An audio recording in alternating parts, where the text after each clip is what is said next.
Well, my name is Joyce Gregg. I'm 73 years of age.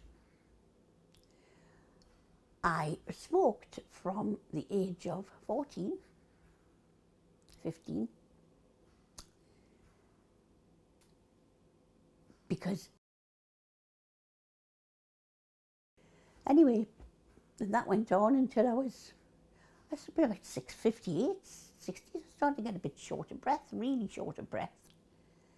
And I was always getting chest infections.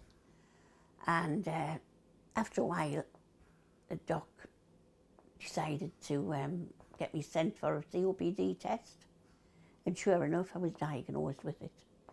But still, didn't really know the implications of it, how it could affect your life. But however, I slowly found out. But I love life. I've loved life, always loved life. I got a hold of life with two hands and literally embraced it. But I've been on cruises, Australia, I've been America, I've been Caribbean cruises. And that went on for quite a lot of years, but as the years rolled by, this breathlessness got worse. More exacerbations, more flare-ups, more antibiotics. And every time I got in a plane, I was ill when I got wherever I was going. And then ill when I come back. So I was on antibiotics, more or less, permanently, and steroids. My last holiday, not my last one before my last, I went to Australia, see my grandchildren. That time I wasn't going to go because I'd just lost my sister with cancer. Well, I hadn't lost her, she was still alive when I went, but she died while I was there. So really, I was always ill. Came back from Australia and I had another holiday booked for February, and I think maybe this one might be my last. One with quite a lot of my friends, you know, girls' holiday. Ill when I got there, ill when I got back. And I felt as though my friends were carers, because they were pushing me about in a wheelchair. So I thought, right. So when I see the doctor, I says, oh, I think I maybe might have to stop flying. She says, well, Joyce, it's not for me to tell you, but if you don't, it will kill you. And I thought, I take that back, I think, but when I die up there, you know, that's good.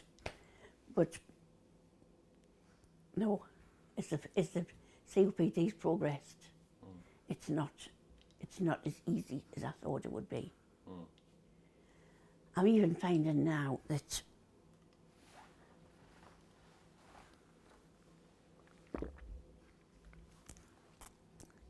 I can't socialise so much as I did. If I go out with my friends, I'm holding them back because I have to keep stopping and having a sit, get my breath back. If I take my mobility scooter, my small little scooter, I have to have help lifting it in and out the car, and always have to have somebody to help me do something. So I feel like I need a carer all the time. I feel like I'm using my friends as carers. So now, it's they come and see me, or I will meet up somewhere local where we can meet up and have a bit chat where I'm not on the move. And that's fine. But I miss so much. I've got 7 grandchildren, all grown up except one who is 12. And for all the other grandchildren, I was there for every one of them. Take them here, take them there, be with them, you know, when the parents work and everything. in this little 12-year-old now, I can't do it. I can't go and sleep over so much because of the stairs. If I do, I have to sleep downstairs on a put-you-up bed. So the whole thing is literally life-changing. Now, I mean, it takes me a good couple of hours to pull myself about in the mornings, you know, get dressed but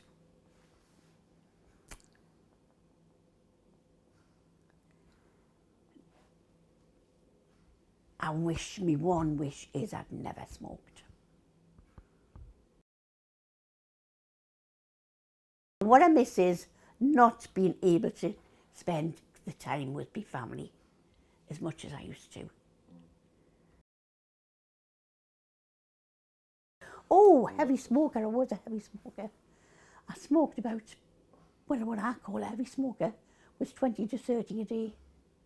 I mean, there are heavier smokers than that, but that I call that being a heavy smoker. That's how many cigarettes I smoked. Well, I watched my father had emphysema, which is not exactly the same thing, but it's under the same umbrella. And, you know, I tended to bury my head in the sand about that a bit. I mean, my father was retired.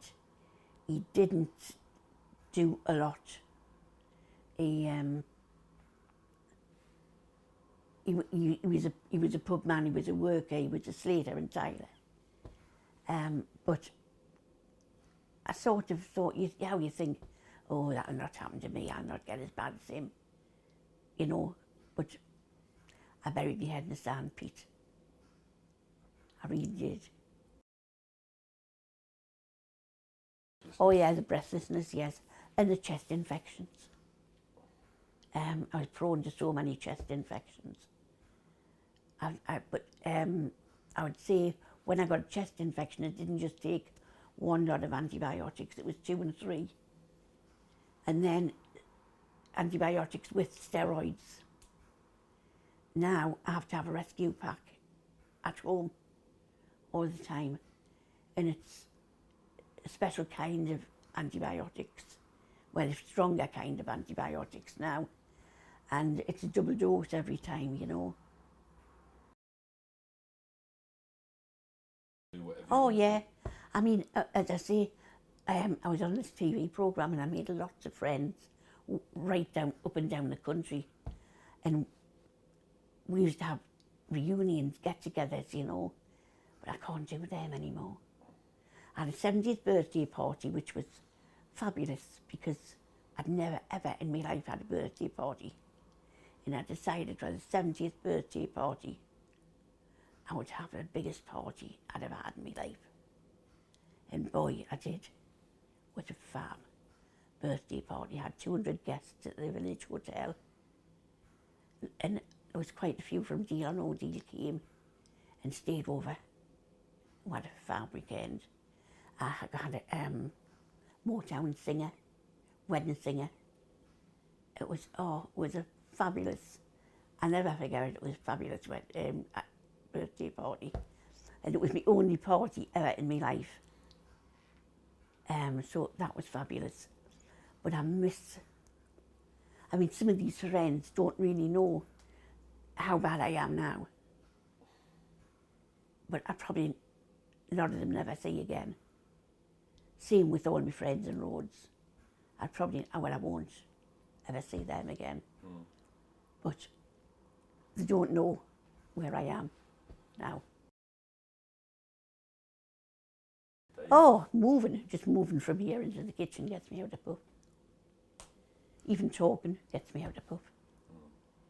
I mean, I am on the oxygen, but it's helping. But it's not perfect. It helps, but it's not, I still get out of breath. And what I'm trying to do actually is not be dependent on the oxygen. If I'm just in the house on my own, I take it off and I do breathing exercises. I sing have to sing when there's nobody around. It's so bad.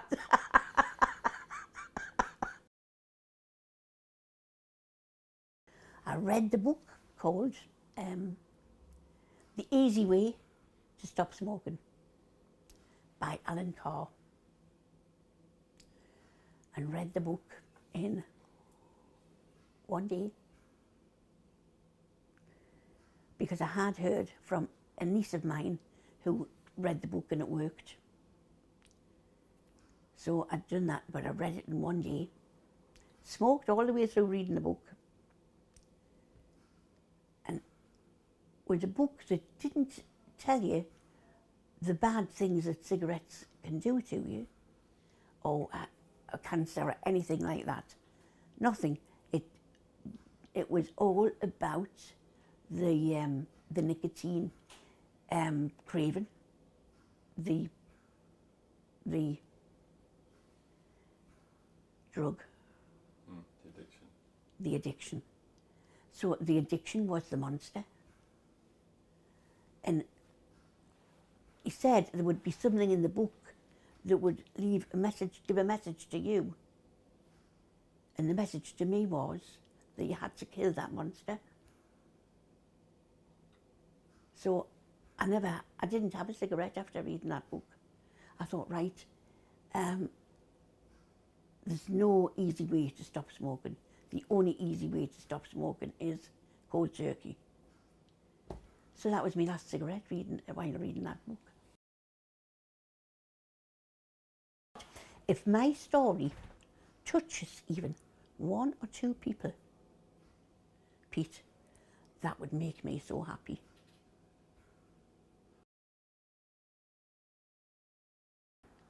Do you want to shorten your life? Do you want your wings clipped? I think that's about the...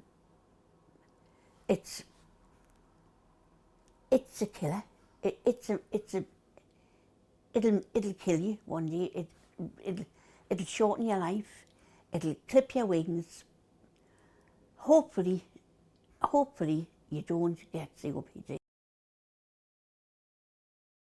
But take a good long look at me. The life I had to the life I've got. And I so wish I'd never smoked. I wish I'd never seen a cigarette.